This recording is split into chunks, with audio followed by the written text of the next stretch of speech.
여러분, 잠깐 상상해 보세요. 사랑하는 사람이 시간이 얼마 남지 않았다는 말을 듣는다면 여러분은 무엇을 하시겠습니까? 모든 것을 포기하고 함께 있을 건가요? 아니면 마지막까지 희망을 놓지 않을 건가요? 오늘 들려드릴 이야기의 주인공도 바로 그 기로에 서 있었습니다. 52세 평범한 가장 박진수 씨. 어느 날 갑자기 들은 췌장암 말기, 완치 가능성 10% 미만이라는 선고. 그 순간부터 이 부부의 선택은 갈라지기 시작했습니다. 한 사람은 남은 시간을 고통이 아닌 사랑으로 채우자고 말했고, 다른 한 사람은 끝까지 포기하지 말고 기적을 만들어 보자고 믿었습니다. 과연 누구의 선택이 옳았을까요? 사랑하는 사람을 구하려는 마음이 때로는 독이 될 수도 있다는 걸 여러분은 믿으시겠습니까? 지금부터 여러분께 들려드릴 이야기는 사랑 때문에 시작되었지만 사랑 때문에 무너진 한 가족의 진짜 이야기입니다. 어느 겨울 금요일 오후 2시 서울대학교 병원 종양내과 진료실에 하얀 형광등 불빛이 차갑게 내리쬐고 있었습니다. 복도에서는 간병인들의 발걸음 소리가 묵직하게 울려 퍼졌고, 어디선가 들려오는 기계음과 소독약 냄새가 공간을 가득 메우고 있었습니다. 창밖으로는 12월의 을씨년스러운 겨울 하늘이 회색빛으로 드리워져 있었고, 앙상한 가로수 가지들이 차가운 바람에 흔들리고 있었습니다. 진료실 안 흰 가운을 입은 중년 의사는 두꺼운 검사 결과지 뭉치를 천천히 넘기며 깊은 한숨을 내쉬었습니다. 그의 눈가에는 수많은 환자들을 봐온 세월의 흔적이 깊게 패여 있었고, 입술은 무거운 소식을 전해야 하는 부담감으로 굳게 다물어져 있었습니다. 책상 위에는 CT 촬영 사진들이 펼쳐져 있었고, 그 검은 필름 위에 하얀 덩어리들이 마치 죽음의 전령처럼 선명하게 드러나 있었습니다. 박진수 씨 의사의 목소리는 낮게 가라앉았습니다. 검사 결과가 나왔습니다. 췌장암 말기 4기입니다. 이미 간과 폐로 전이가 된 상태고요. 수술은 불가능합니다. 그는 잠시 말을 멈추고 환자 부부의 얼굴을 바라보았습니다. 통계적으로 보면 5년 생존율이 5% 정도입니다. 현실적으로는 6개월에서 1년 정도로 보시면 됩니다. 순간 진료실의 공기가 얼어붙었습니다. 벽시계의 초침이 똑딱거리는 소리가 천둥처럼 크게 들렸고, 의사가 서류를 넘기는 바스락거리는 소리마저 귓가에 쟁쟁하게 울려 퍼졌습니다. 창밖에서는 구급차 사이렌 소리가 멀리서 들려왔고, 복도를 지나가는 사람들의 발소리가 마치 관 뚜껑을 두드리는 소리처럼 무겁게 느껴졌습니다. 53세의 박진수는 의자에 앉은 채 멍하니 의사를 바라보고 있었습니다. 키 175cm의 단단한 체격에 언제나 환한 미소를 지었던 그의 얼굴이 순식간에 창백해졌습니다. 건설회사에서 25년간 성실하게 일해온 그의 거친 손이 무의식적으로 떨리기 시작했고, 평소 또렷했던 눈동자는 초점을 잃고 흔들리고 있었습니다. 입술이 미세하게 파르르 떨렸지만 그는 담담한 표정을 지으려고 애쓰고 있었습니다. 하지만 목구멍 깊숙한 곳에서 올라오는 두려움을 완전히 감출 수는 없었습니다. 곁에 앉아있던 아내 정희는 귀가 멍해지는 느낌이었습니다. 의사의 입술이 움직이고 있었지만 마치 물속에서 듣는 것처럼 말소리가 제대로 들리지 않았습니다. 눈앞이 아득하게 흔들렸고 심장이 너무 빠르게 뛰어서 가슴이 터질 것만 같았습니다. 49세의 그녀는 지난 23년간 남편과 함께 두 아이를 키우며 평범하지만 행복한 가정을 꾸려왔습니다. 매일 아침 남편이 출근할 때 도시락을 싸주고 저녁이면 함께 TV를 보며 웃었던 그 모든 일상들이 한순간에 무너져 내리는 느낌이었습니다.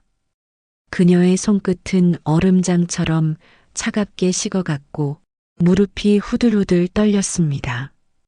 평소 든든하기만 했던 남편의 어깨를 바라보니 갑자기 그 어깨가 너무나 작고 연약해 보였습니다.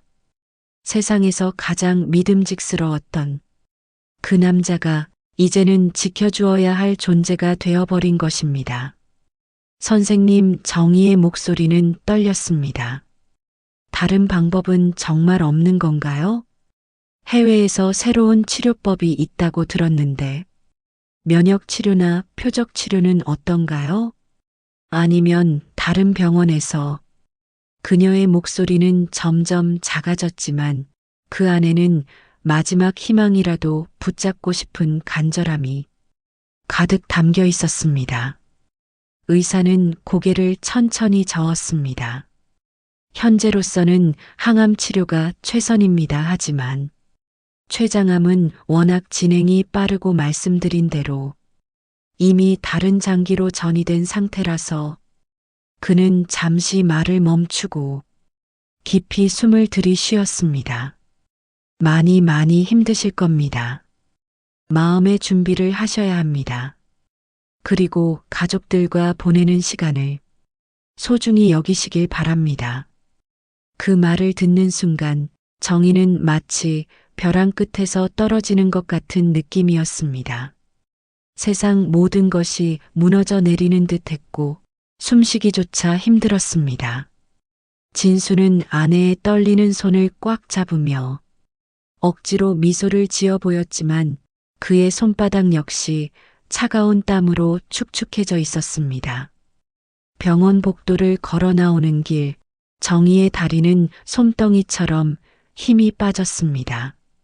사람들이 분주하게 오가고 있었지만 그녀의 눈에는 아무것도 들어오지 않았습니다. 간호사들의 하얀 신발이 바닥을 딛는 소리, 휠체어가 굴러가는 소리, 어디선가 들려오는 아이의 울음소리, 모든 것이 마치 다른 세상의 일처럼 느껴졌습니다.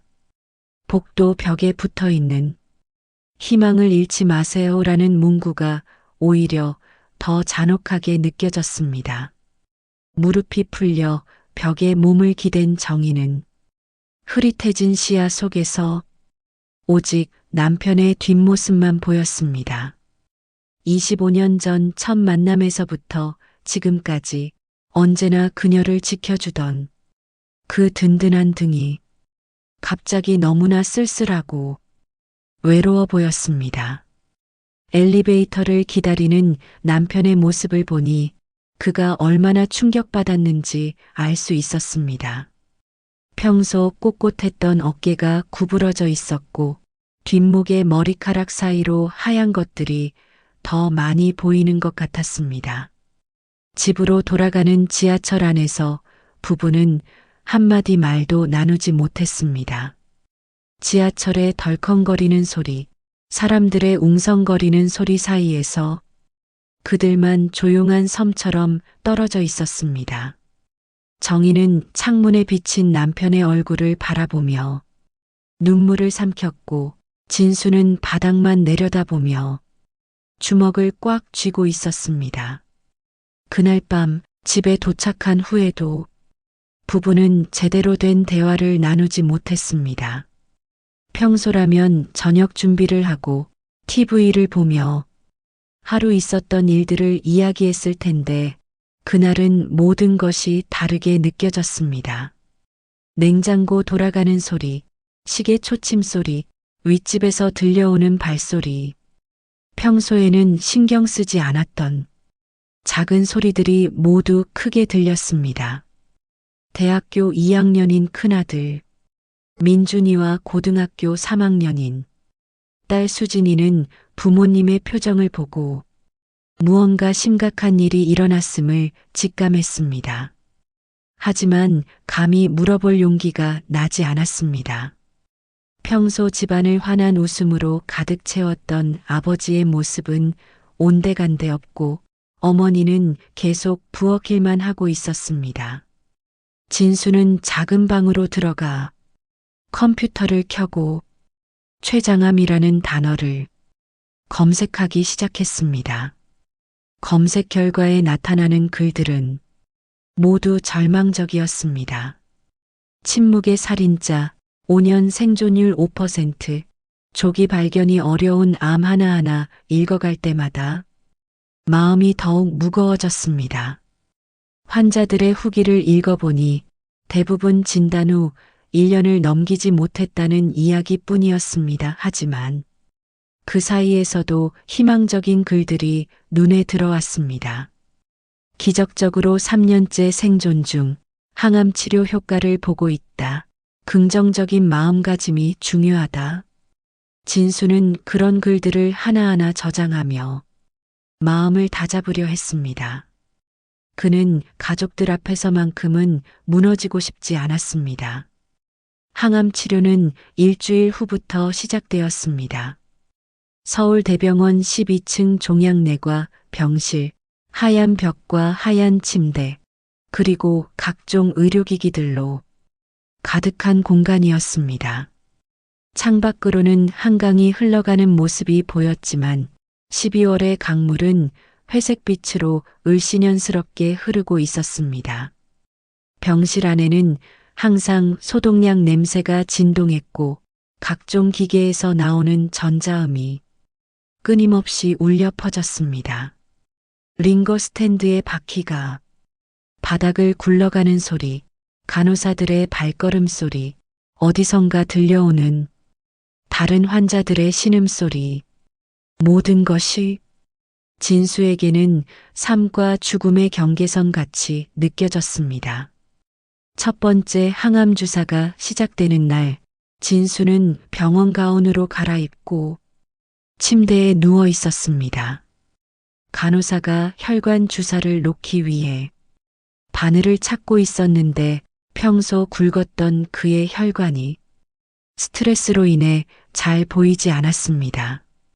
결국 손등에 굵은 바늘이 들어갔고 차가운 링거 줄기가 몸 안으로 서서히 스며들어 왔습니다. 여보, 괜찮아? 정희가 걱정스러운 목소리로 물었습니다. 그녀는 지난 일주일 동안 거의 잠을 이루지 못했습니다. 밤마다 남편의 잠든 모습을 지켜보며 눈물을 흘렸고 아침이면 아무 일 없었다는 듯 웃어 보이려 애썼습니다. 하지만 그녀의 눈가에는 어두운 다크서클이 깊게 패여 있었고 뺨은 지난 일주일 사이에 눈에 띄게 홀쭉해져 있었습니다. 응, 괜찮아. 별거 아니야. 진수는 억지로 미소를 지었지만 실제로는 바늘이 들어간 곳부터 팔 전체로 뻐근한 통증이 퍼져나가고 있었습니다. 더욱이 항암제가 몸에 들어가면서 메스꺼움이 밀려오기 시작했습니다. 위장에서부터 목구멍까지 뭔가 올라오는 느낌이었고 입안에서는 쓴맛이 가득했습니다. 시간이 지나자 본격적인 부작용이 시작되었습니다. 갑자기 화장실에 가고 싶어진 진수는 링거 스탠드를 끌고 화장실로 갔지만 막상 변기 앞에서는 아무것도 나오지 않았습니다. 대신 심한 복통이 시작되었고 온몸에 식은땀이 흘러내렸습니다. 거울에 비친 자신의 모습을 보니 얼굴이 노랗게 질려 있었고 눈동자도 평소보다 침침해 보였습니다. 두 번째, 세 번째 항암 치료를 거치면서 진수의 몸은 급격히 변화하기 시작했습니다. 가장 먼저 머리카락이 빠지기 시작했습니다.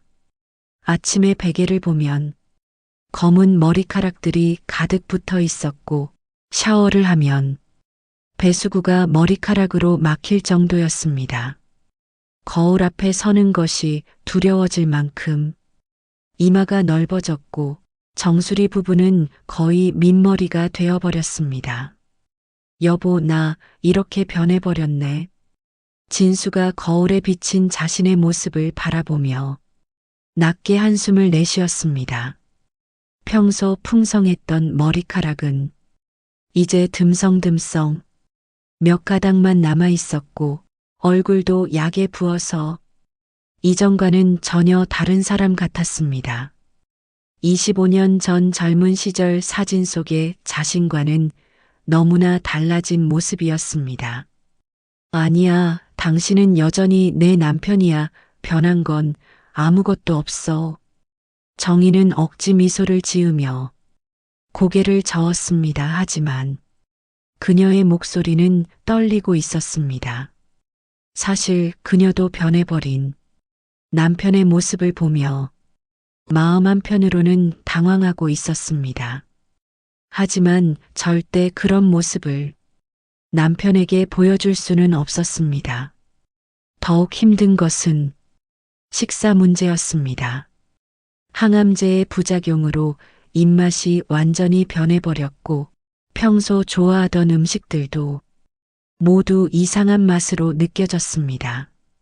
밥을 입에 넣으면 쇠맛이 났고 물조차도 씁쓸한 맛이었습니다. 그나마 조금이라도 먹으려고 하면 바로 구토가 시작되었습니다. 어느 날 저녁 정희가 정성스럽게 끓인 미역국을 한 숟가락 떠먹던 진수는 갑자기 화장실로 뛰어갔습니다. 위장에서 올라온 모든 것을 토해낸 후 그는 변기에 기대어 앉아 숨을 헐떡였습니다. 토한 것 안에는 붉은 피도 섞여 있었습니다.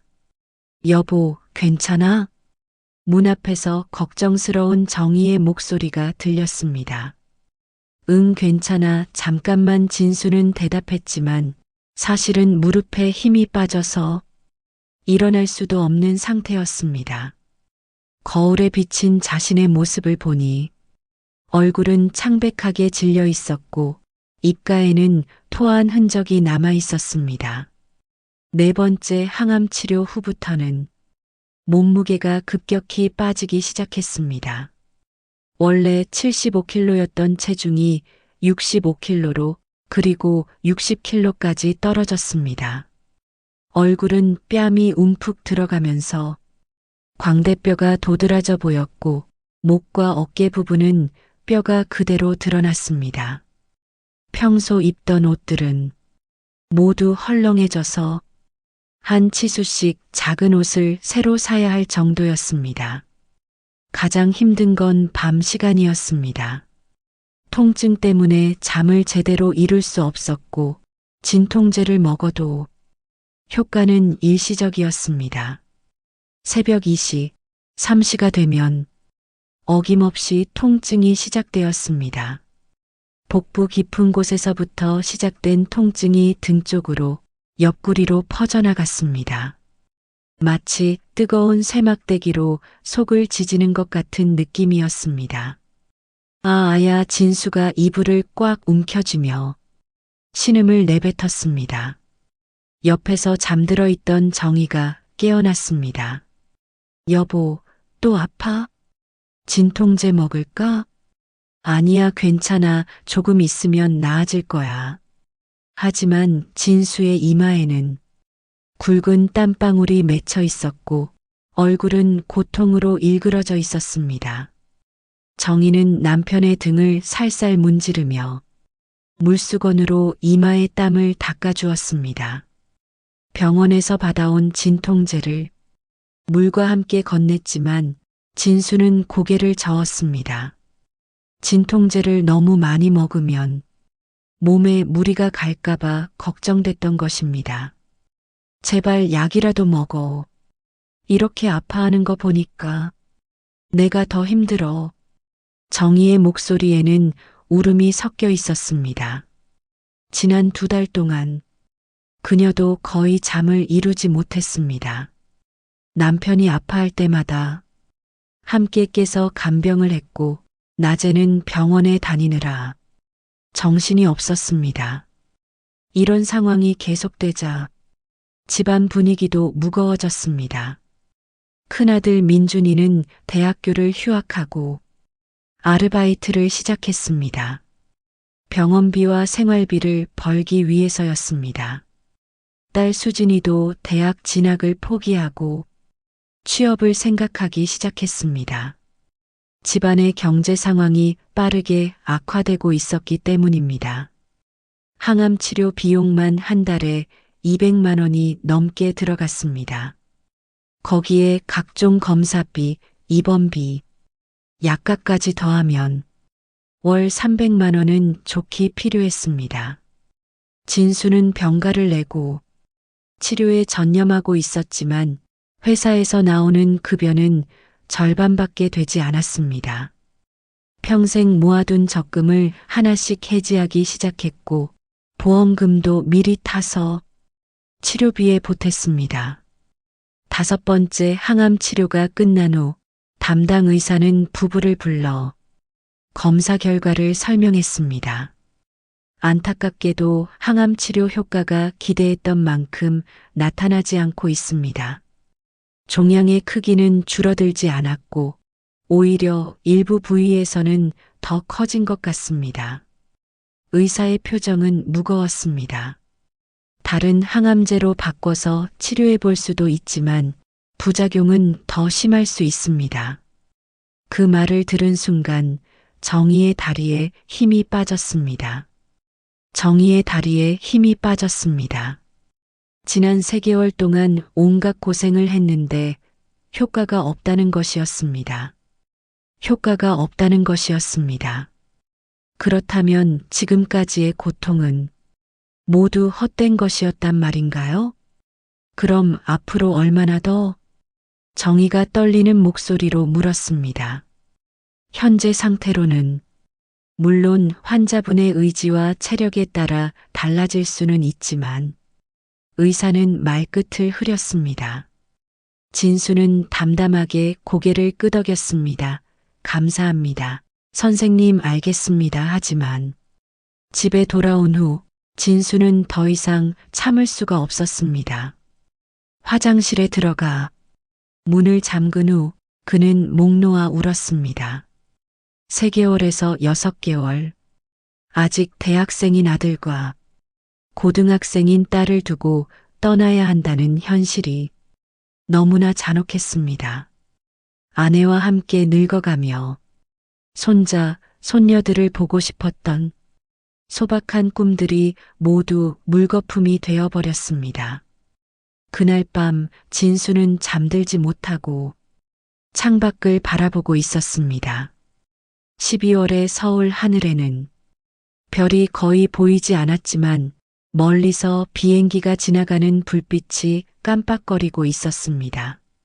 저 비행기 안에는 어디론가 여행을 가는 사람들이 타고 있을 것이고 그들은 내일을, 다음 주를, 내년을 계획하며 설레고 있을 것입니다. 하지만 자신에게는 그런 미래가 없다는 생각이 들자 가슴이 무너져 내렸습니다. 6번째 항암 치료를 받던 날, 진수는 마침내 한계에 도달했습니다. 링거 바늘이 들어가자마자 온몸에 두드러기가 올라왔고 숨쉬기조차 힘들어졌습니다. 간호사들이 급히 응급처치를 했지만 그의 혈압은 급격히 떨어졌고 의식이 흐릿해졌습니다. 환자 상태 악화, 응급실로 옮겨야 합니다. 간호사의 다급한 목소리가 병실에 울려 퍼졌습니다. 그날 응급실에서 하루 종일 치료를 받은 후 진수는 간신히 의식을 되찾았습니다. 하지만 그의 몸은 더 이상 항암 치료를 견딜 수 없는 상태였습니다. 담당 의사는 심각한 표정으로 설명했습니다. 지금 상태로는 더 이상 항암 치료를 계속하기 어렵습니다. 환자분의 몸이 약물을 거부하고 있어요. 무리하게 계속하면 오히려 더 위험할 수 있습니다. 그날 밤 병실 창가에 앉아 있던 진수는 천천히 몸을 돌려 아내를 바라보았습니다. 깊게 팬 눈두덩, 메마른 입술, 앙상하게 드러난 광대뼈 하지만 그 눈빛만큼은 또렷했습니다. 마치 긴 터널 끝에서 마지막 빛을 발견한 사람처럼 그의 눈에는 묘한 평온함이 깃들어 있었습니다. 여보, 진수의 목소리는 낮았지만 분명했습니다. 이제 됐어. 그만하자. 무슨 소리야? 포기하면 안 돼. 다른 병원에 가보자. 아직 안 해본 치료법도 있을 거야. 정희는 남편의 손을 꽉 잡으며 간절히 말했습니다. 아니야. 진수는 고개를 천천히 저었습니다. 지난 6개월을 생각해봐. 매일 바늘에 찔리고 독한 약물에 시달리고 토하고 아파하고 이게 내가 원했던 삶이었을까? 이게 우리 가족이 원했던 모습일까? 그는 잠시 말을 멈추고 창밖을 바라보았습니다. 12월 말의 서울 하늘은 여전히 회색빛이었지만 멀리 한강 너머로 석양이 붉게 물들어가고 있었습니다. 나는 이제 남은 시간만큼은 하늘을 보고 싶어. 하얀 병원 천장이 아니라 파란 하늘을, 아이들 웃는 얼굴을 눈물이 아닌 웃음으로 기억하고 싶어. 그리고 무엇보다 미소 지었습니다. 당신과 함께 평범한 하루하루를 보내고 싶어. 병원이 아닌 집에서, 약물이 아닌 사랑으로 채워진 시간을 말이야. 정희의 눈에서 눈물이 와르르 쏟아져 내렸습니다. 그녀는 남편의 손을 두 손으로 꼭 잡으며 흐느꼈습니다. 하지만 당신을 잃으면 난 어떻게 살아야 해. 우리 아이들을 위해서라도. 진수는 아내의 머리를 쓰다듬으며 말했습니다. 그리고 기억해줘. 우리가 함께했던 23년이 얼마나 행복했는지를. 그날 밤 부부는 오랫동안 이야기를 나누었습니다. 처음 만났던 날의 이야기, 결혼식 날의 추억, 아이들이 태어났을 때의 기쁨, 함께 웃고 울었던 모든 순간들. 그 이야기들은 병실의 차가운 공기를 따뜻하게 만들어 주었습니다. 며칠 후 부부는 중대한 결심을 했습니다. 항암 치료를 포기하고 남은 시간을 온전히 가족과 함께 보내기로 한 것입니다. 의사는 걱정스러운 표정을 지었지만 환자의 의지를 존중한다며 퇴원을 허락했습니다. 1월 15일 도시의 번잡함을 뒤로하고 부부는 강원도 평창군의 작은 마을로 내려갔습니다. 겨울이 막 끝나가고 봄이 오려는 시기였습니다. 고속도로를 달리는 차창 밖으로는 눈 덮인 산의 능선이 길게 이어졌고 하얀 들판 위로 따스한 햇살이 번져 있었습니다. 아, 공기가 정말 맑네. 차창을 조금 내리며 깊게 숨을 들이마셨습니다. 서울의 매연 냄새와는 전혀 다른 차갑지만 깨끗한 공기가 폐 깊숙이 들어왔습니다. 6개월 만에 처음으로 느끼는 상쾌함이었습니다. 마을 어귀에 도착하자 오래된 기와 지붕이 있는 집들이 정겨운 모습을 드러냈습니다. 좁은 시골길 양옆으로는 눈이 녹으면서 새싹이 돋아나기 시작한 풀들이 보였고 멀리서는 농부들이 봄 준비를 위해 밭을 갈고 있는 모습도 보였습니다. 여보, 저기 봐, 논이 참 넓네. 여름이 되면 푸른 벼가 물결치듯 흔들리겠어. 진수가 미소 지으며 손가락으로 가리켰습니다. 그의 얼굴에는 오랜만에 밝은 표정이 번져 있었습니다. 정희는 6개월 만에 처음으로 남편의 얼굴에서 진짜 웃음을 보았습니다. 병원에서 지었던 억지 미소가 아닌 마음 깊은 곳에서 우러나오는 진짜 웃음이었습니다. 가슴이 뭉클해진 그녀도 덩달아 미소를 지었습니다. 그들이 구한 집은 마을 가장자리에 있는 작은 한옥이었습니다. 30년 된 낡은 집이었지만 정겨운 대청마루와 넓은 텃밭이 붙어 있었습니다. 앞마당에는 오래된 감나무 한 그루가 서 있었고 뒤편으로는 작은 개울이 졸졸졸 흘러가고 있었습니다. 집안은 오랫동안 비어 있어서 곰팡이 냄새가 났지만 창문을 활짝 열자 맑은 공기와 함께 봄의 향기가 들어왔습니다. 대청마루에 앉아 마당을 바라보니 서울의 아파트 베란다에서 보던 삭막한 건물들 대신 푸른 산과 넓은 하늘이 펼쳐져 있었습니다. 정말 좋다. 대청마루에 앉아 깊게 숨을 들이마셨습니다. 이런 곳에서 살았으면 애초에 병도 안 걸렸을 텐데. 그날 저녁 창문을 열자 바람에 실려온 흙냄새가 집 안가득 들어왔습니다. 멀리 논에서는 개구리들이 합창을 시작했고 뒷산 숲에서는 부엉이 소리가 간간히 들려왔습니다.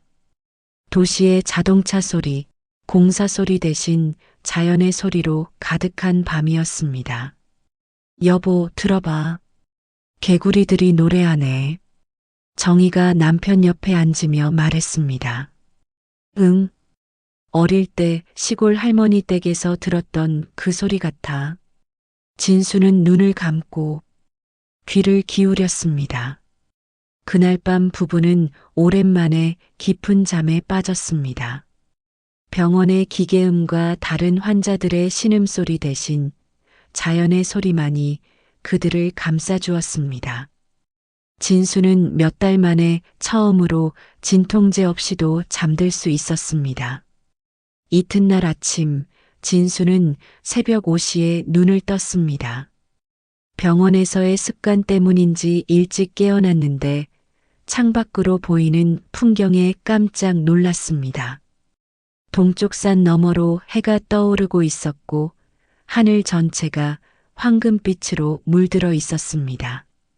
서울에서는 볼 수 없었던 장관이었습니다. 일출 좀 봐. 진수가 아내를 깨웠습니다. 두 사람은 급히 옷을 입고 마당으로 나갔습니다. 차가운 새벽 공기가 폐를 상쾌하게 해주었고 떠오르는 해가 온 세상을 금빛으로 물들이고 있었습니다. 멀리 산 위로는 엷은 안개가 피어오르고 있었고 논의 고인 물에는 하늘이 그대로 비춰져 있었습니다. 와, 정말 아름답다. 정희가 감탄사를 내뱉었습니다. 그러게 서울에서는 빌딩 때문에 해 뜨는 걸 본 게 언제였더라? 진수도 감동에 빠져 말했습니다. 그들은 한참 동안 일출을 바라보며 서 있었습니다. 6개월 동안 병원 안에서만 지낸 진수에게는 모든 것이 새로웠습니다. 맑은 공기, 따뜻한 햇살, 새들의 지저귐 살아있다는 것이 이렇게 아름다운 일이었나 하는 생각이 들었습니다. 그날부터 진수는 조금씩 기력을 회복하기 시작했습니다. 항암 치료의 부작용에서 벗어나면서 식욕도 돌아왔고 밤에도 비교적 편하게 잠들 수 있었습니다. 무엇보다 마음이 평온해졌습니다. 죽음에 대한 두려움보다는 남은 시간을 의미 있게 보내고 싶다는 생각이 더 강해졌습니다. 아침이면 텃밭에 나가서 간단한 농사일을 했습니다. 아직 이른 봄이라 심을 수 있는 것은 많지 않았지만 상추와 무 같은 것들을 심어 보았습니다. 호미로 흙을 파고 씨앗을 뿌리고 물을 주는 일련의 과정이 진수에게는 큰 기쁨이었습니다. 25년 만에 다시 만져보는 흙이야. 진수가 흙 묻은 손을 바라보며 말했습니다. 어릴 때 농사일을 도와드렸던 기억이 되살아났습니다. 손에 흙이 묻으니까 살아있다는 느낌이 드네. 정희도 남편과 함께 텃밭일을 했습니다. 서울에서는 화분에 꽃 한두 개 키워본 것이 전부였는데 이렇게 넓은 땅에 직접 농사를 지어보는 것은 처음이었습니다. 서툴렀지만 재미있었습니다. 여보, 이 상추 싹이 벌써 나왔어. 며칠 후 정희가 신나게 소리쳤습니다. 정말? 어디 보자. 진수가 다가와서 작은 녹색 새싹을 보며 환하게 웃었습니다. 생명력이 참 대단하다. 이 작은 씨앗에서 이렇게 싹이 나오다니. 그 순간 그들은 깨달았습니다. 죽음을 앞두고 있다고 해서 삶이 무의미해지는 것은 아니라는 것을, 오히려 한정된 시간이기 때문에 매 순간이 더욱 소중하고 의미 있게 느껴진다는 것을 말입니다. 마을 사람들도 따뜻하게 대해 주었습니다. 옆집 할머니는 직접 기른 채소를 가져다 주었고, 건너편 아저씨는 농사 짓는 법을 친절하게 가르쳐 주었습니다.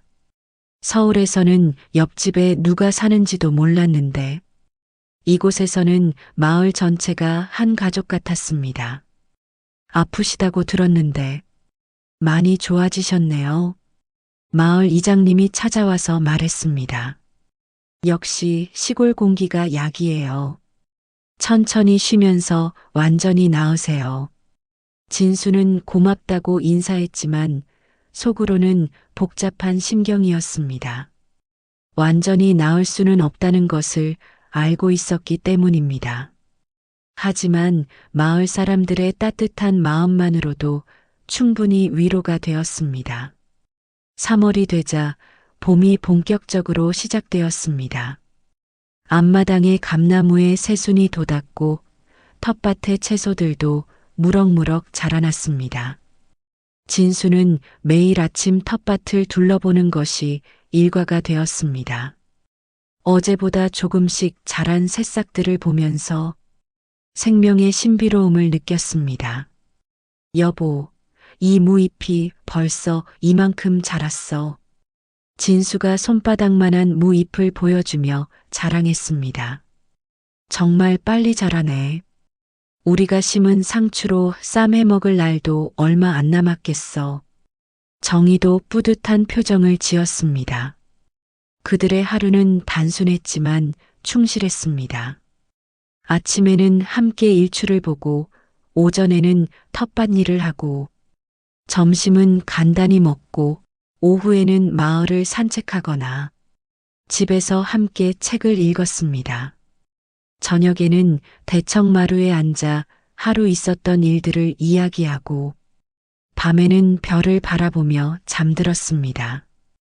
특별할 것 없는 일상이었지만 그 일상 자체가 큰 행복이었습니다.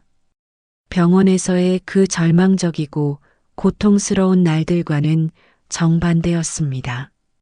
죽음이 가까워지고 있다는 사실은 변하지 않았지만 남은 시간이 고통이 아닌 사랑으로 채워지고 있었습니다. 주말이면 아이들이 서울에서 내려왔습니다. 큰아들 민준이는 아버지의 많이 좋아진 얼굴을 보며 안심했습니다. 아빠, 얼굴색이 많이 좋아지셨네요.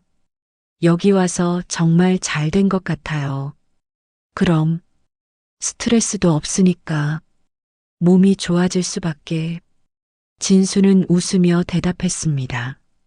실제로 그의 얼굴에는 혈색이 돌았고 식욕도 많이 돌아온 상태였습니다. 딸 수진이도 시골 생활을 만끽했습니다. 엄마, 아빠, 여기 정말 좋다. 나도 대학 졸업하면 이런 곳에서 살고 싶어. 그래, 그럼 농사 짓는 법부터 배워야지. 정희가 웃으며 말했습니다. 가족들이 함께하는 시간은 더욱 소중했습니다. 서울에 있을 때는 각자 바쁜 일상에 쫓겨 제대로 대화할 시간도 없었는데 이곳에서는 하루 종일 함께 있으면서 깊은 이야기를 나눌 수 있었습니다. 하지만 4월이 되면서 진수의 몸에 변화가 일어나기 시작했습니다. 며칠 전부터 다시 복통이 시작되었고 식욕도 조금씩 떨어지기 시작했습니다. 아침에 일어날 때 몸이 무겁고 밭일을 하다가도 금세 숨이 찼습니다. 여보, 괜찮아? 얼굴이 좀 안 좋아 보여. 정희가 걱정스럽게 물었습니다. 응, 괜찮아. 조금 피곤한 것 같아. 진수는 애써 태어난 척했지만 사실 그도 몸의 변화를 느끼고 있었습니다. 암이 다시 진행되고 있는 것 같았습니다. 그는 정희에게 걱정을 끼치고 싶지 않았습니다. 지난 몇 달 동안 그녀가 얼마나 평온해했는지 보았기 때문입니다. 서울에서는 매일 울고 걱정하던 그녀가 이곳에서는 웃음을 되찾았습니다. 그 웃음을 지켜주고 싶었습니다. 며칠 후 마을에서 조금 떨어진 곳에 있는 작은 교회에서 정희는 운명적인 만남을 하게 되었습니다. 그날은 마을 장터에 장을 보러 갔다가 우연히 지나가던 길이었습니다. 낡은 컨테이너 박스를 개조한 교회 건물에서 찬송가 소리가 들려왔습니다. 오 진실하신 주여, 변함없는 주여, 애절하고도 간절한 노랫소리에 이끌려 정희는 발걸음을 멈춰 섰습니다. 6개월 동안 남편의 병으로 인해 신에 대한 원망과 절망이 가득했던 그녀였지만 그 순간만큼은 마음 깊숙한 곳에서 뭔가가 울리는 것 같았습니다. 혹시 교회 입구에서 중년 여성이 다가와 말을 걸었습니다. 새로 이사 오신 분이시죠? 저는 김순자예요. 여기 성도입니다. 정희는 잠시 망설였지만 고개를 끄덕였습니다. 네, 가득 차 있었습니다. 대부분 나이 든 분들이었고 모두들 간절한 표정으로 기도하고 있었습니다. 앞쪽에는 40대 후반쯤 되어 보이는 목사가 열정적으로 설교하고 있었습니다. 여러분, 믿음은 기적을 만듭니다. 하나님 앞에 불가능은 없습니다. 목사의 목소리는 크고 단호했습니다. 여러분이 진정으로 믿고 온 마음을 드린다면 하나님께서는 분명히 응답해 주실 것입니다. 정희는 그 말을 들으며 가슴이 뛰기 시작했습니다. 지난 6개월 동안 의사들은 모두 불가능하다고 했습니다. 하지만 혹시 기적이 일어날 수 있다면 저기 앞으로 나오시겠어요? 목사가 정희를 가리키며 말했습니다. 정희는 주저하다가 천천히 앞으로 걸어나갔습니다. 모든 사람들의 시선이 자신에게 집중되는 것이 부담스러웠지만 뭔가에 이끌리는 느낌이었습니다. 어떤 일로 오셨나요? 목사가 친근하게 물었습니다. 제 말기라고 해서 정희의 목소리는 떨렸습니다. 걱정하지 마세요. 하나님 앞에 불치병은 없습니다. 목사는 자신만만하게 말했습니다. 제가 지금까지 얼마나 많은 기적을 봐왔는지 모릅니다. 중요한 건 믿음입니다. 진정한 믿음이요. 그는 정희의 어깨에 손을 올리고 큰 소리로 기도하기 시작했습니다. 하나님, 이 자매의 남편을 고쳐주세요. 암세포를 모두 사라지게 해주세요. 기적을 일으켜주세요. 주변 성도들도 함께 아멘 기도했습니다. 아멘 하며 기도했습니다. 그 분위기에 휩싸인 정희는 눈물을 흘리며 함께 기도했습니다. 6개월 만에 처음으로 느끼는 희망 같은 것이었습니다. 예배가 끝난 후 목사는 정희를 따로 불러 더 자세한 이야기를 들었습니다. 췌장암 사기라고 하셨죠? 의사들이 포기했다고요? 목사의 표정은 진지했습니다. 네, 항암 치료도 효과가 없어서 포기했어요. 지금은 시골에서 요양 중입니다. 정희가 답했습니다. 그렇군요. 절망하지 마세요. 의학으로는 불가능해도 하나님께서는 가능합니다. 목사는 성경을 펼치며 말했습니다. 마태복음 17장 20절에 보면 이런 말씀이 있어요. 만일 너희에게 믿음이 겨자씨 한 알만큼만 있어도 이 산을 명하여 여기서 저기로 옮겨지라 하면 옮겨질 것이요. 또 너희가 못할 것이 없으리라. 정희는 그 말에 큰 감동을 받았습니다. 정말로 기적이 일어날 수 있을까? 남편이 다시 건강해질 수 있을까? 목사님, 정말 나을 수 있을까요? 정희가 간절히 물었습니다. 물론입니다. 하지만 조건이 있어요. 목사의 표정이 갑자기 진지해졌습니다. 완전한 믿음이 필요합니다. 의심하면 안 돼요. 그리고 정희를 바라보았습니다. 하나님께 온전히 헌신해야 합니다. 믿음을 보이는 거예요. 말로만 믿는다고 하면 안 되잖아요. 행동으로 보여야죠. 목사는 설명했습니다. 아브라함이 이삭을 바친 것처럼 우리도 하나님께 무엇인가를 바쳐야 해요. 그래야 하나님께서 우리의 진정한 믿음을 인정해 주시는 겁니다. 정희는 목사의 말에 고개를 끄덕였습니다. 남편을 살릴 수 있다면 무엇이든 할 준비가 되어 있었습니다. 그럼 어떻게 해야 하나요? 우선 매일 새벽 기도회에 참석하세요. 그리고 정성스럽게 헌금도 드리고요. 하나님께서는 우리의 정성을 보십니다. 목사가 말했습니다. 특히 치료를 위한 특별 기도를 위해서는 특별 헌금이 필요해요. 그날부터 정희는 매일 새벽 4시 30분에 일어나 교회로 갔습니다. 집에서 교회까지는 걸어서 40분 정도 걸리는 거리였습니다. 아직 해가 뜨기 전 어둠 속을 혼자 걸어가는 것이 무섭기도 했지만 남편을 위한 일이라고 생각하며 참았습니다. 새벽 기도회에는 20명 정도의 사람들이 참석했습니다. 대부분 나이 든 여성들이었고 모두들 간절한 표정으로 기도했습니다. 어떤 분은 자식의 취업을 위해, 어떤 분은 남편의 사업을 위해, 또 어떤 분은 병 치료를 위해 기도했습니다. 하나님, 제 남편의 암을 고쳐주세요. 제발 기적을 일으켜주세요.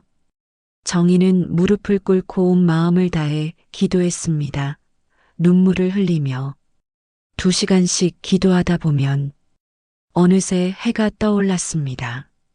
진수는 아내가 매일 새벽에 나가는 것을 알고 있었지만 처음에는 크게 신경 쓰지 않았습니다. 아내가 종교에서 위안을 찾는다면 나쁠 것 없다고 생각했기 때문입니다. 오히려 요즘 아내의 표정이 밝아진 것 같아서 다행이라고 여겼습니다. 여보, 새벽마다 교회 다니느라 힘들지 않아? 진수가 물었습니다. 안 힘들어. 오히려 기도하고 나면 마음이 평온해져. 정희가 대답했습니다. 그리고 목사님이 당신 병이 나을 거라고 하셨어.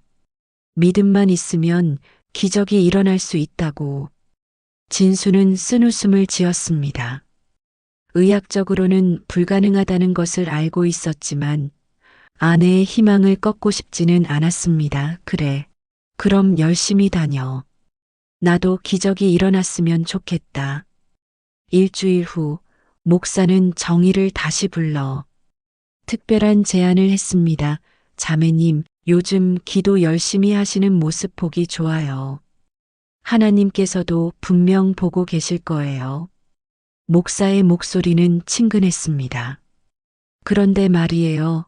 좀 더 확실한 효과를 보려면 특별 기도가 필요할 것 같아요. 특별 기도요? 내 일반적인 기도로는 한계가 있어요. 특히 말기암 같은 경우는 더 강력한 기도가 필요하죠. 목사는 성경을 펼치며 설명했습니다. 그런데 이런 특별 기도를 위해서는 좀 더 큰 헌신이 필요해요. 어떤 헌신을 말씀하시는 건가요? 믿음의 표시로 특별 헌금을 드리는 거예요. 하나님께 우리의 진정성을 보여드리는 거죠. 목사의 눈빛이 번뜩였습니다. 다른 교인들도 다 그렇게 해서 축복받았어요. 목사는 교회 한쪽 벽에 붙어 있는 사진들을 가리켰습니다.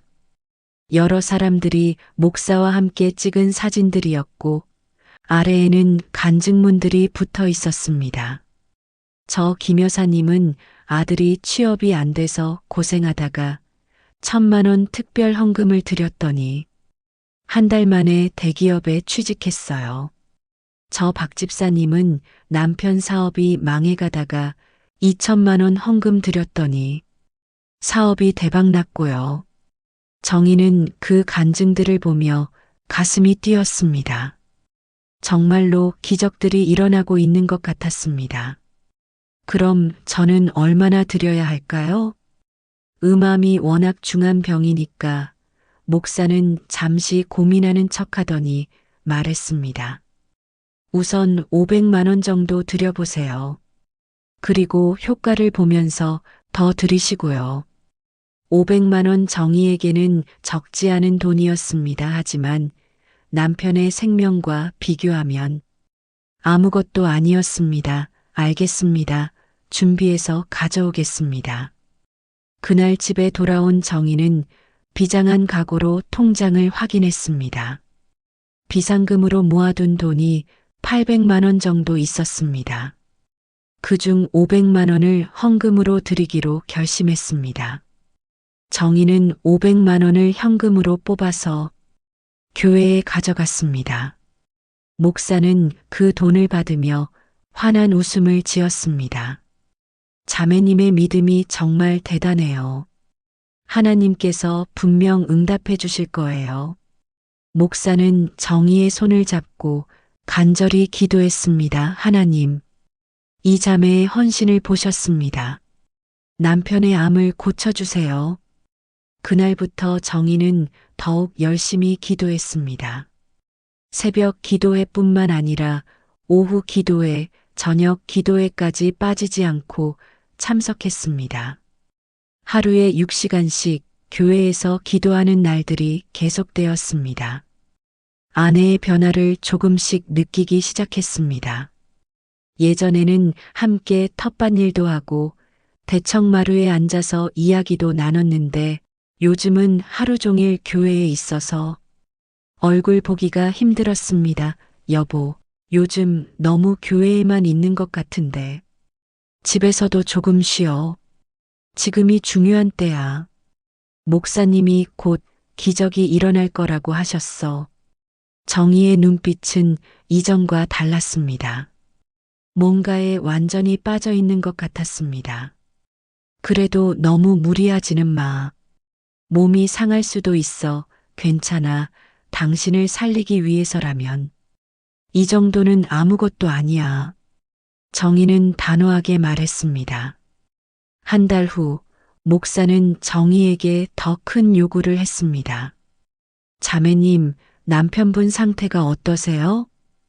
목사가 물었습니다. 글쎄요, 큰 변화는 없는 것 같아요. 아직까지는. 정희의 목소리에는 실망이 섞여 있었습니다. 사실 예상한 일이에요. 목사는 고개를 끄덕였습니다. 암이 워낙 깊이 박혀 있어서 그래요. 좀 더 강력한 기도가 필요해 보입니다. 강력한 기도요? 네, 지금까지는 1단계 기도였어요. 이제 2단계 기도로 넘어가야 해요. 목사는 신비로운 표정을 지으며 말했습니다. 하지만 2단계 기도는 좀 더 큰 헌신이 필요해요. 얼마나 더요? 2천만 원 정도요. 사실 다른 분들은 더 많이 드렸는데 자매님은 처음이니까 할인해 드리는 거예요. 2천만 원 정의는 순간 당황했습니다. 남은 돈이 300만 원밖에 없었기 때문입니다. 목사님, 지금 당장은 그 정도 돈이 없어요. 그렇군요. 하지만 방법이 있어요. 목사는 친근하게 웃으며 말했습니다. 집이나 땅 같은 부동산이 있으시죠? 그걸 담보로 대출받으시면 돼요. 어차피 남편분이 나으면 다 갚을 수 있잖아요. 정희는 고민에 빠졌습니다. 서울 아파트가 있는데 거기에 담보대출을 받으면 2천만 원 정도는 쉽게 만들 수 있었습니다. 하지만 남편한테 이야기해야 하는데 왜요? 남편분을 살리기 위한 일인데 목사의 목소리가 조금 강해졌습니다. 그리고 믿음이 흔들리면 기도의 효과가 떨어져요. 의심하지 말고 과감하게 결정하세요. 그날 밤 정희는 잠들지 못하고 고민했습니다. 남편 모르게 집을 담보로 돈을 빌리는 것이 옳은 일일까? 하지만 목사의 말이 계속 머리에 맴돌았습니다. 믿음이 흔들리면 효과가 떨어진다. 의심하지 말라. 결국 정희는 다음 날 혼자 은행에 가서 아파트를 담보로 2천만 원을 대출받았습니다. 남편의 동의서가 필요했지만 서류를 위조해서 처리했습니다. 25년 동안 한 번도 남편을 속인 적이 없던 그녀였지만 이번만은 어쩔 수 없다고 생각했습니다. 하나님, 이 돈으로 꼭 제 남편을 살려주세요. 정희는 2천만 원을 목사에게 건네며 간절히 기도했습니다. 목사는 그 돈을 받고는 더욱 열정적으로 기도했습니다. 그리고 정희에게 확신에 찬 목소리로 말했습니다. 이제 정말 기적이 일어날 거예요. 한 달만 기다려 보세요. 분명히 남편분 몸에 변화가 있을 겁니다. 하지만 한 달이 지나도 진수의 상태는 나아지지 않았습니다. 오히려 조금씩 악화되고 있었습니다. 복통이 더 자주 생겼고 식욕도 떨어졌습니다. 얼굴색도 다시 누렇게 변하기 시작했습니다. 정희는 목사를 찾아가 항의했습니다. 목사님, 한 달이 지났는데 남편이 낫지 않았어요. 오히려 더 아파하는 것 같은데. 목사는 전혀 당황하지 않으며 말했습니다. 사실 예상한 일이에요. 악한 영이 마지막 발악을 하고 있는 거예요. 이럴 때일수록 더 믿음을 굳게 가져야 해요. 그럼 언제쯤 나을까요? 좀 더 시간이 필요할 것 같아요. 그런데 목사는 잠시 말을 멈추고 정희를 바라보았습니다. 사실 하나님께서 어젯밤 꿈에 나타나셔서 말씀하셨어요. 무슨 말씀을요? 자매님의 믿음을 시험하고 계신다고요. 아직 완전한 헌신을 하지 않았다고.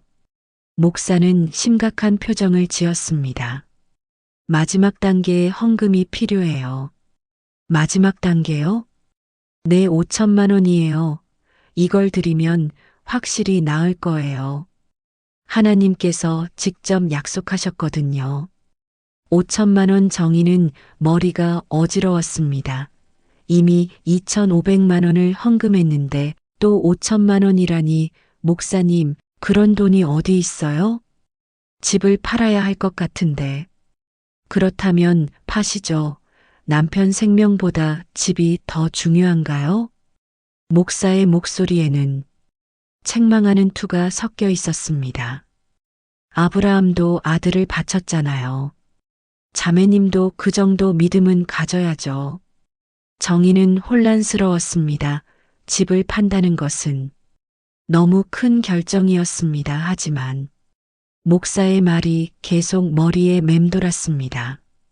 남편 생명보다 집이 더 중요한가? 시간이 많지 않아요. 빨리 결정하세요. 목사가 재촉했습니다. 정말 늦을 수도 있어요.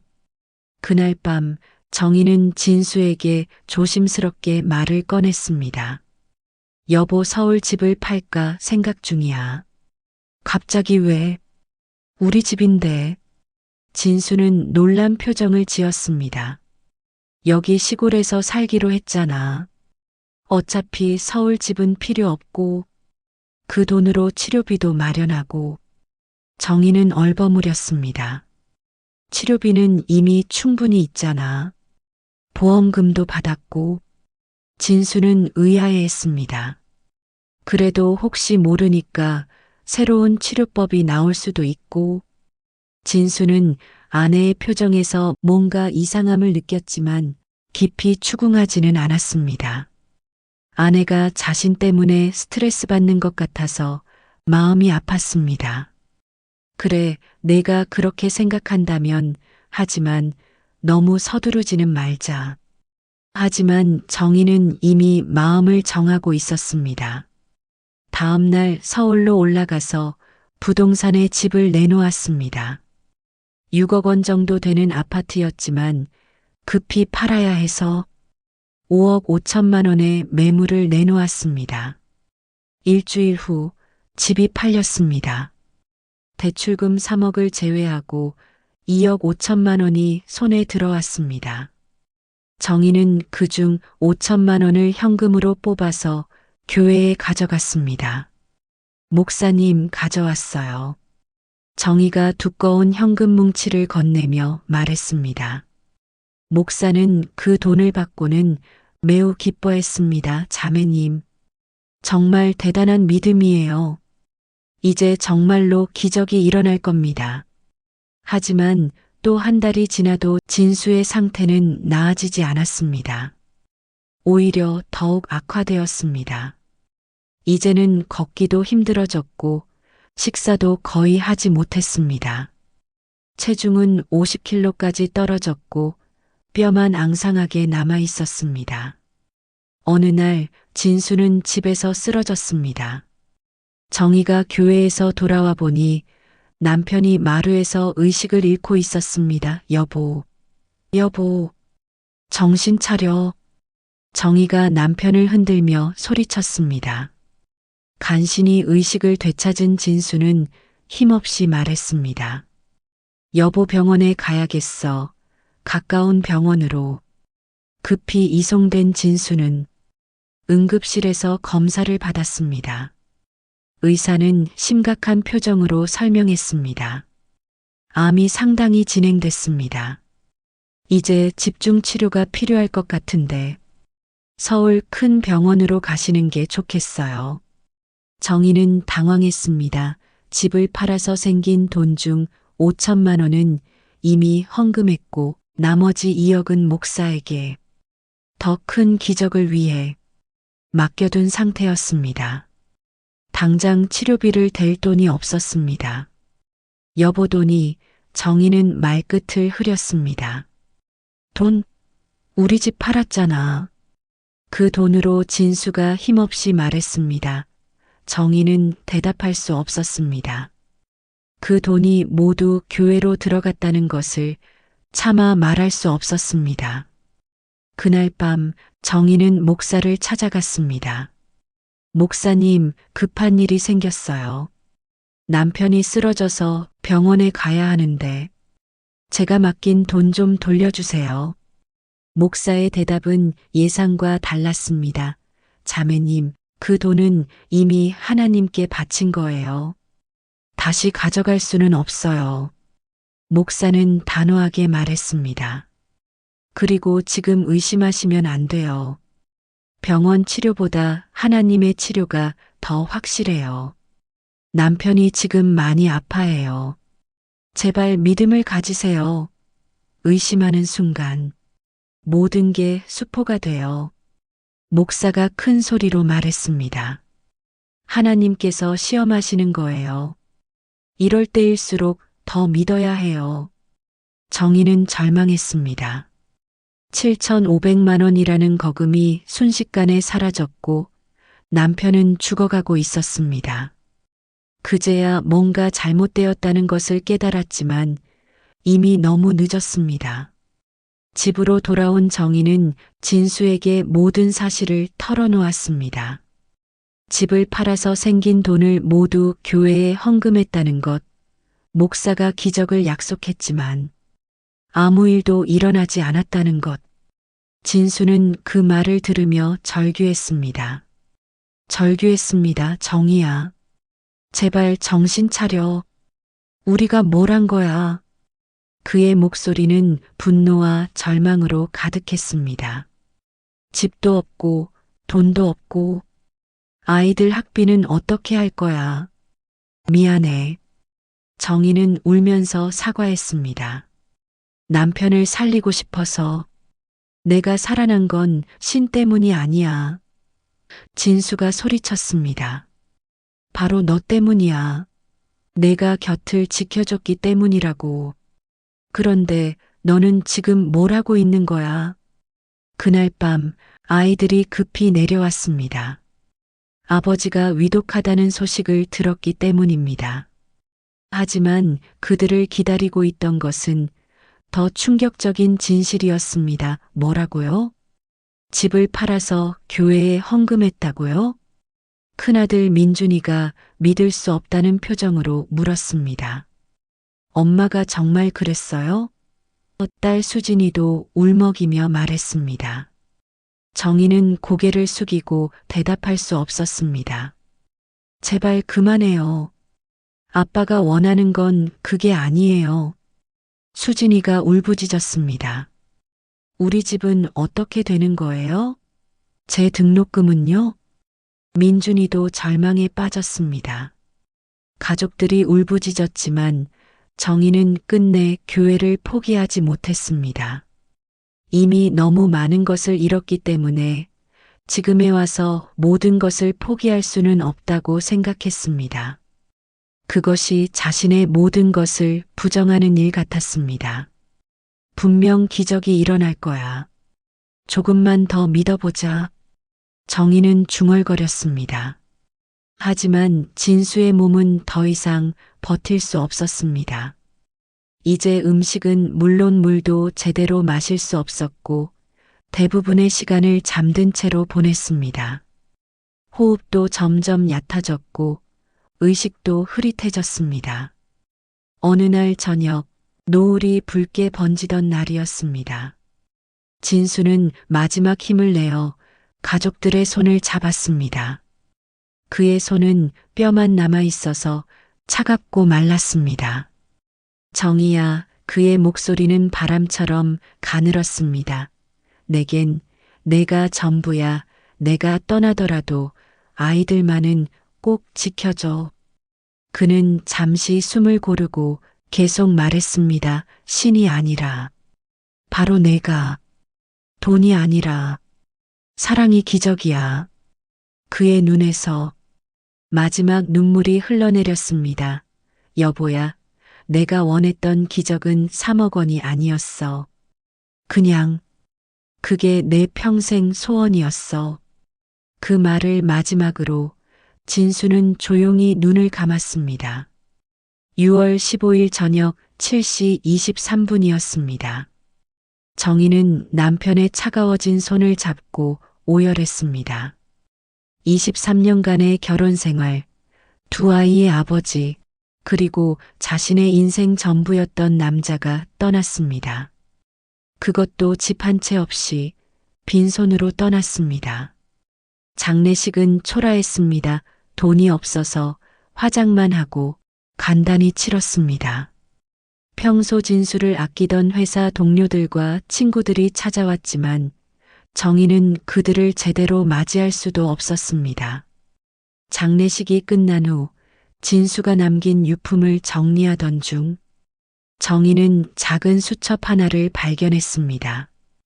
그것은 남편이 병원에서부터 시골까지 항상 가지고 다니던 낡은 수첩이었습니다. 떨리는 손으로 펼쳐보니 거기에는 남편의 마지막 심경이 적혀 있었습니다. 6월 10일 정희가 또 새벽에 교회에 갔다. 요즘 너무 변한 것 같아서 걱정이다.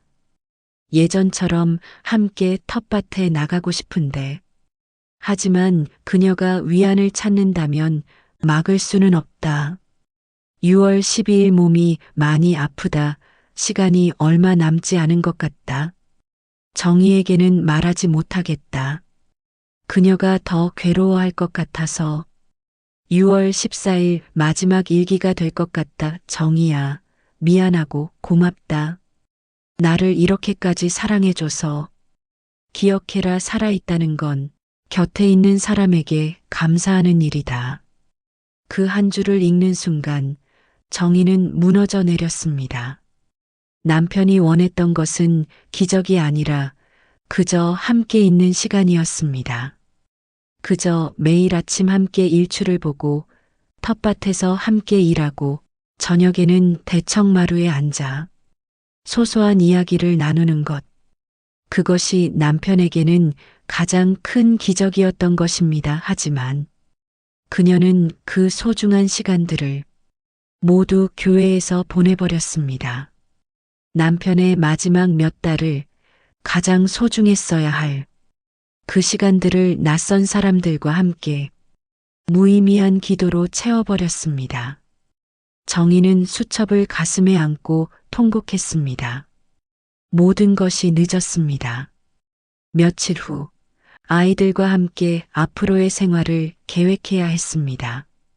집도 없고 돈도 없는 상황에서 세 식구가 어떻게 살아가야 할지 막막했습니다. 엄마, 우리 이제 어떻게 살아요?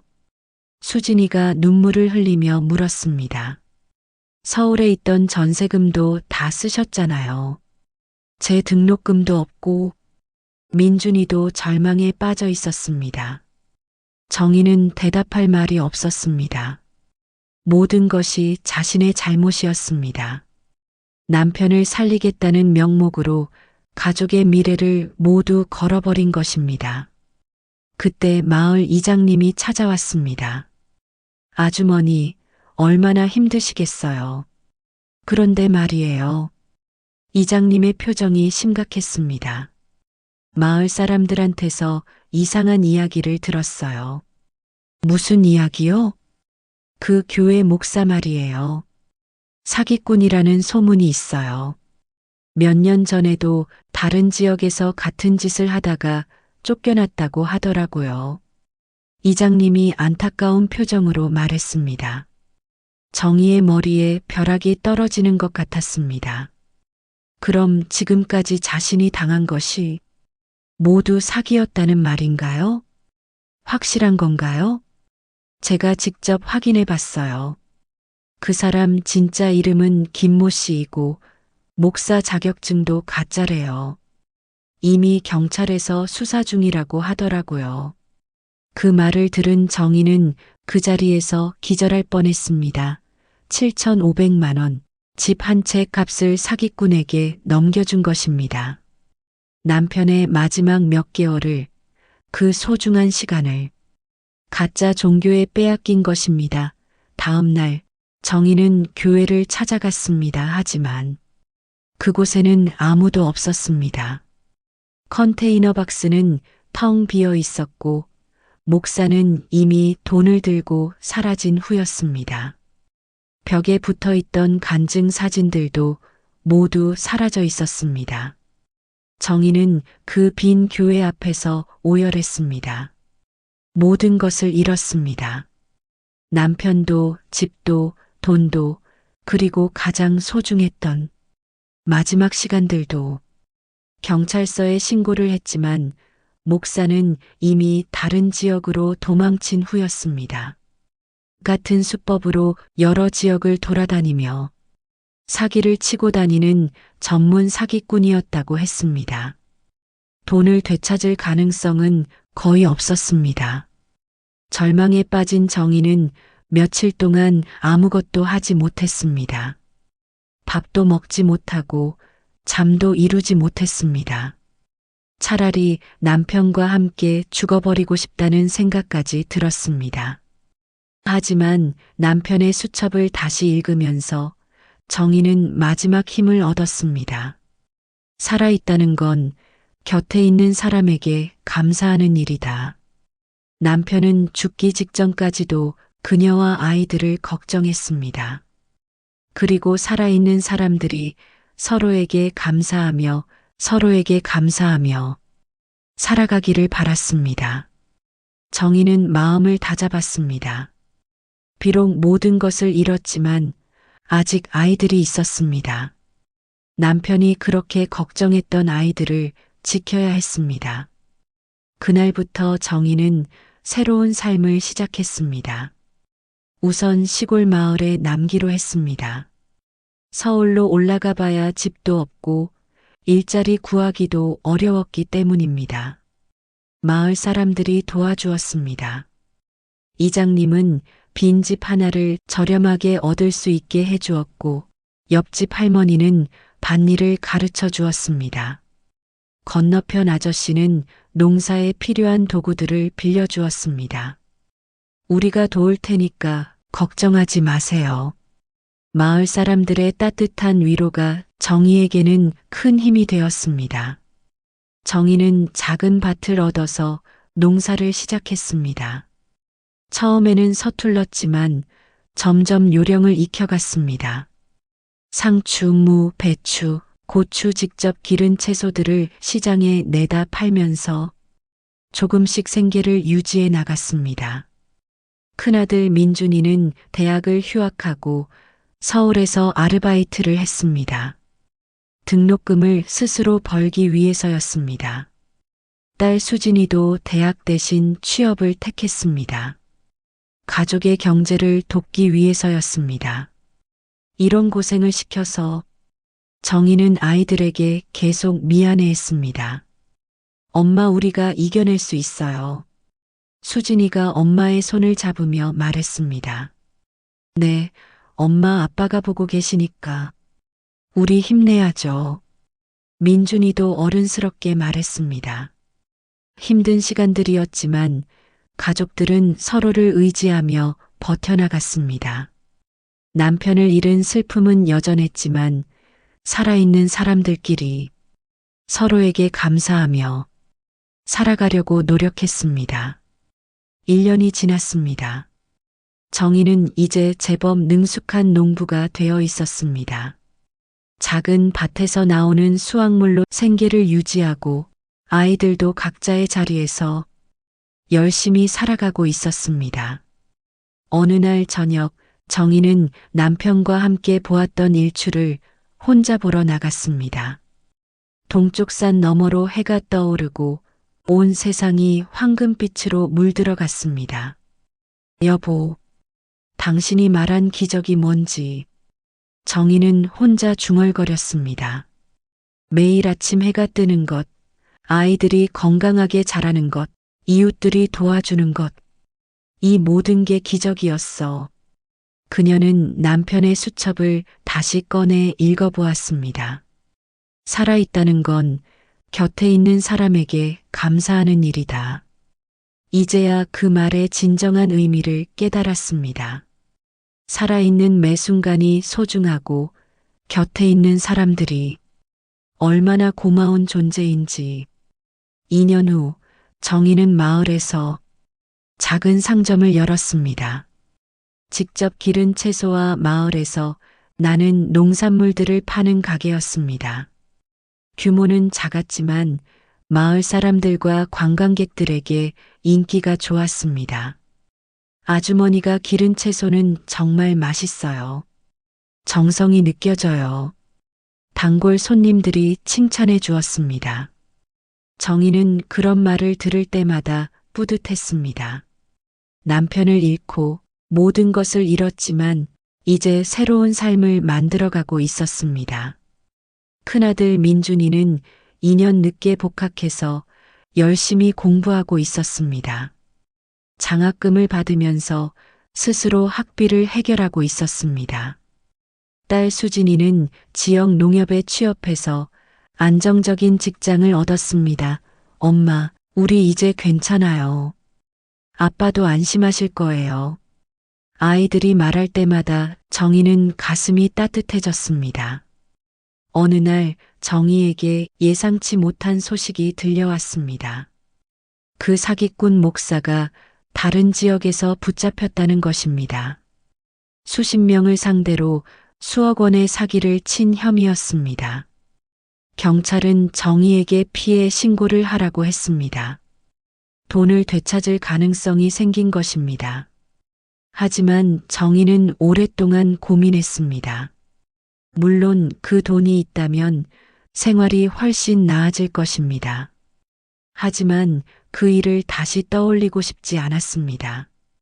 남편의 마지막 시간들을 빼앗아간 그 악몽 같은 기억들을 결국 정희는 신고를 하지 않기로 했습니다. 대신 그 사기꾼이 더 이상 다른 사람들을 속이지 못하도록 증언만 해주었습니다. 돈보다 더 소중한 걸 잃었어요. 이제 그 분노와 원망에서 벗어나고 싶어요. 정희는 담당 형사에게 말했습니다. 대신 다른 피해자들이 돈이라도 돌려받을 수 있으면 좋겠어요. 그로부터 3년 후 정희의 작은 상점은 마을의 명소가 되었습니다. 도시에서 오는 관광객들이 정인의 농산물 직판장을 찾아와 신선한 채소와 농산물을 사갔습니다. 정희는 매일 아침 일찍 일어나서 밭에 나가고 상점을 정리하고 손님들을 맞았습니다. 바쁘지만 충실한 하루하루였습니다. 무엇보다 그녀는 주변 사람들에게 감사하며 살았습니다. 찾아와 주는 손님들에게, 멀리서도 걱정해 주는 아이들에게, 남편이 마지막에 남긴 그 말처럼 곁에 있는 사람에게 감사하는 삶을 살려고 노력했습니다. 어느 날 저녁 정희는 대청마루에 앉아 남편의 사진을 바라보며 조용히 말했습니다. 여보, 이제야 알겠어. 당신이 원했던 기적이 뭔지. 매일매일이 기적이었어. 함께 사는 것, 서로 사랑하는 것, 감사하며 사는 것. 이 모든 게 기적이었어. 그녀의 눈에서 눈물이 흘렀지만 이번에는 슬픔의 눈물이 아니었습니다. 깨달음의 눈물, 감사의 눈물이었습니다.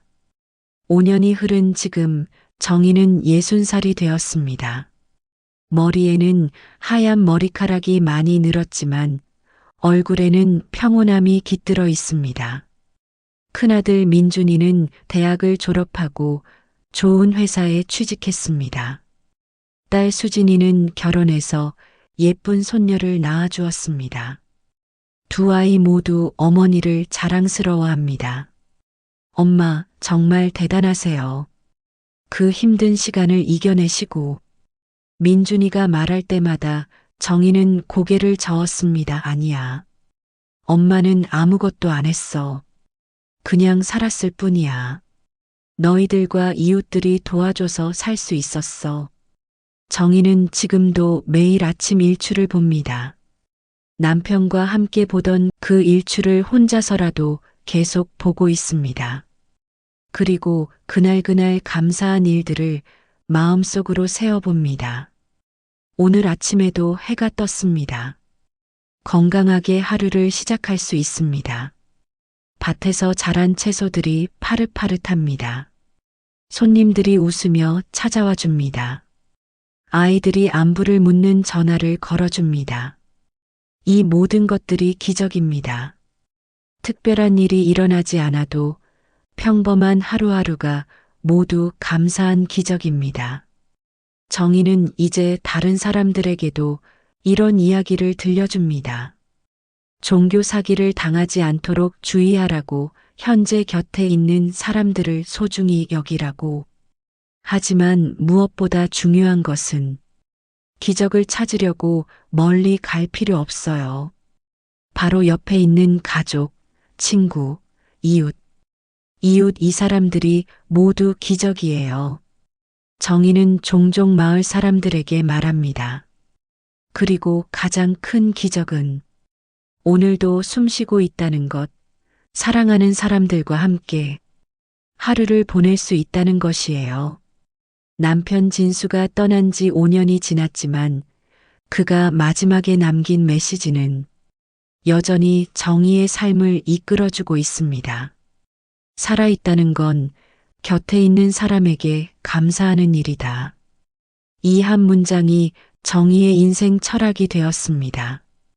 그리고 이 철학을 따라 살아가면서 그녀는 진정한 평화를 찾을 수 있었습니다. 마지막으로 정의는 이 이야기를 듣는 모든 분들에게 전하고 싶은 말이 있습니다. 여러분 주변에도 사기꾼들이 있을 거예요. 기적을 일으켜준다. 큰 돈을 벌어준다고 속삭이는 사람들이요. 하지만 속지 마세요. 진짜 기적은 돈으로 살 수 없어요. 진짜 기적은 매일 아침 눈을 뜨는 것, 가족과 함께 밥을 먹는 것, 친구와 웃으며 대화하는 것. 이런 평범한 일상 속에 있어요. 그러니 먼 곳에서 기적을 찾지 마시고 지금 바로 옆에 있는 소중한 사람들을 더 사랑하세요. 그리고 매일매일에 감사하세요. 그것이 진정한 기적을 사는 방법이에요. 정의의 이야기는 여기서 끝납니다. 그녀의 삶은 계속 이어지고 있습니다. 매일 감사하며 곁에 있는 사람들을 소중히 여기며 살아가고 있습니다. 그리고 남편 진수의 마지막 메시지는 오늘도 많은 사람들에게 전해지고 있습니다. 살아있다는 건 곁에 있는 사람에게 감사하는 일이다. 이 이야기가 여러분에게도 작은 깨달음이 되기를 바랍니다. 그리고 오늘 하루도 곁에 있는 소중한 사람들에게 감사하는 마음으로 보내시기를 바랍니다. 시청해 주셔서 감사합니다. 이 이야기가 마음에 드셨다면 구독과 좋아요 꼭 눌러주시고 댓글로 여러분의 지역을 남겨주시면 저도 늘 곁에서 인사드리겠습니다. 그리고 이런 사기를 당하지 않도록 주변 분들에게도 이 영상을 공유해 주세요. 우리 모두가 서로를 지켜주는 것, 그것이 진정한 기적입니다.